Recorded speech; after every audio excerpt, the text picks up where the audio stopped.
শিবু, তোর ফোনটা একবার দে তো। কেন, কি হয়েছে? কবিতাকে একটা ফোন করব। কবিতাকে ফোন করবি না অন্য কোনো গল্প আছে? আরে দেখ, আজকে আমাদের রেজাল্ট বেরোবার কথা ছিল, দে না ওর থেকে একটু জেনে নি। নে ধর।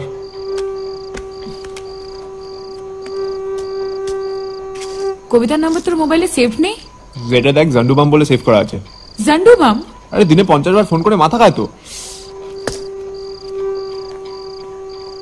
হ্যালো কবিতা, অপু বলছি। রেজাল্ট বেরিয়েছে? ফোনে পাঠিয়ে দিয়েছে? ও ঠিক আছে।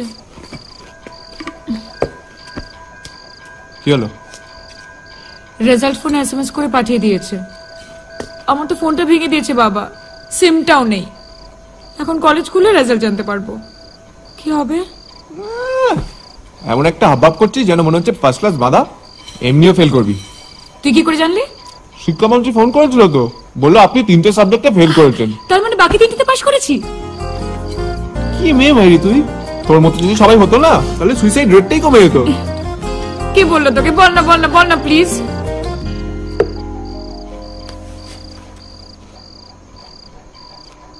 মেসেজে দেখ। এটা তো আমার সিম। ফোনটাও তোর। Touch screen. ওই,